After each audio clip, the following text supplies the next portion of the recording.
Welcome to the King of the Court podcast with Ben Riggs and Ben Staten. All right, welcome to the King of the Court podcast. I'm Ben Riggs. This is Ben Staten. Yo. People are talking about, and I think a lot of this is overblown, but like the NBA having a product problem. Yeah. Well, quite frankly, part of the product problem is the bloviating talking heads that come on at halftime and shit all over players, and then on top of that, like offer nothing substantive in the way of commentary about the game that you're watching. Stephen A. Smith would be as guilty of this as anyone. His running mate today would also be guilty of it. I mean, Stephen A. Smith comes on. I mean, like, seriously, dude. Like, seriously. Like, so, like, an ESPN halftime, and not just today, like, this is all the damn time. Like, Stephen A. Smith, Bob Myers, Kendrick Perkins are a typical trio for ESPN's halftime and pregame show, right? And basically what you get from Stephen A. Smith today was something along the lines of, Wemby's having this, incredible first half on Christmas Day. And what you get from Stephen A. Smith is, the Knicks should be ashamed of themselves from letting the Spurs come in here and embarrass them in New York. And then Kendrick Perkins chimes in. He's like, you can't put honey on a biscuit and tell me it's hot sauce and expect me to eat fish and not know the difference. And like Bob Myers will just chime in and be like, what are we doing, guys? I'm going, and it's utter nonsense. Utter nonsense. Like, and I'm not saying like it's nonsense in the sense that I disagree with it. I'm saying they're saying nothing that could be agreed with or disagreed with. It's absolute nonsense in the strictest sense of the word. It's bad TV. Well, if you look at the ratings, and not to make this a rating discussion, they're down across the boards. But ESPN's down like 28%. On TNT's is down like 5 to 10. Like people do like ESPN. The NBA has an ESPN problem right now, very specifically. Your halftime show exists to drum up interest in the product that is happening right in front of you. It is supposed to be a lighthearted, fun, sort of jovial exercise. You can criticize people for remaining lighthearted. The TNT crew, they're a bunch of children, and we like them for that. They literally run to a screen and chase each other and race each other basically knock each other into a Christmas tree. Christmas trees. Tell jokes about each other. They tell jokes. They pull pranks, like elaborate pranks, including dropping balloons on each other, and then like they'll sprinkle in a little bit of analysis. But they're and they'll criticize players and they'll do that, but.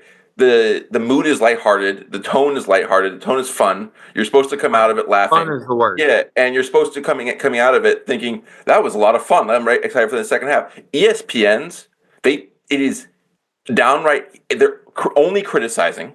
It's negative. They treat it like a debate show because it's Stephen A. Smith. So he comes out there doing his little first take thing where he's like, you're like, what do you just watch? He's like. The Knicks are cowards, which is basically, that's basically what he did. He's like, what do you think of Wemby's performance? And he's like, I'm so tired of the Knicks letting people come into their house, our house, and get disrespected this way. And it's like, bro, it's Christmas.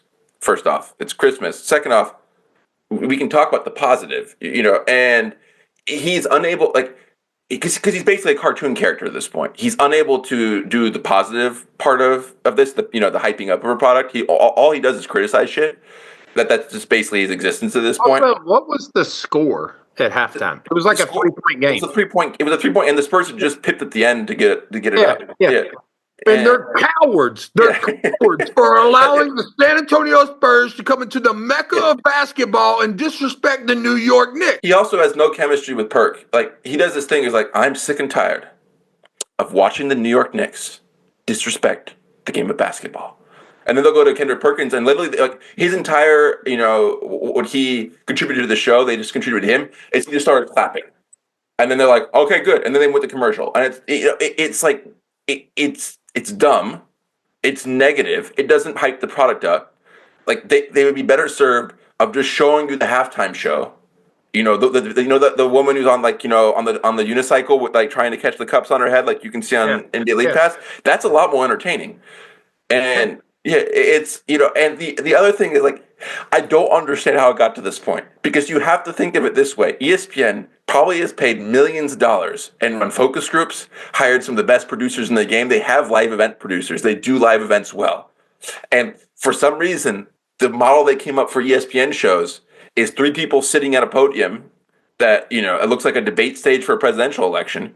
And they only give them a minute to speak total, like combined. And they come in and they insult the players that are playing, and then they go back to the game. It is the most ludicrous. You would be better served having no halftime show. Go back to the Luka 73-point game against Atlanta last year.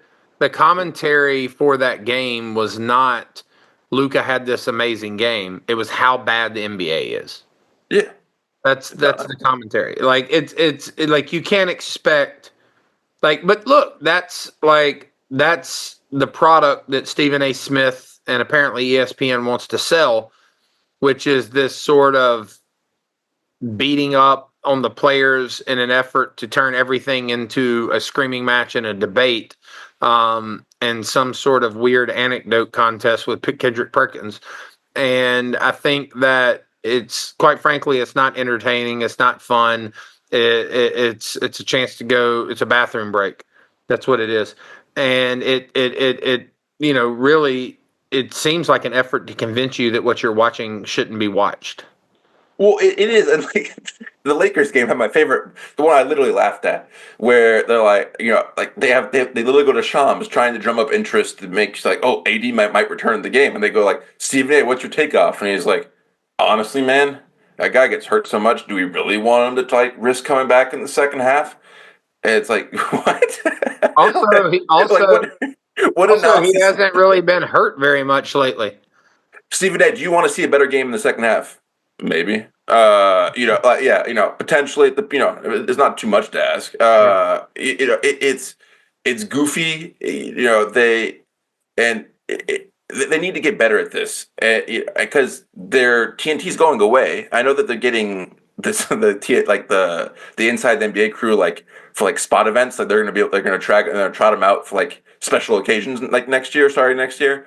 But they're going to be the flagship. TNT's been the flagship for the last decade. ESPN's had more games, but TNT's that's the one that everyone's gone to. That flagship now goes to ESPN.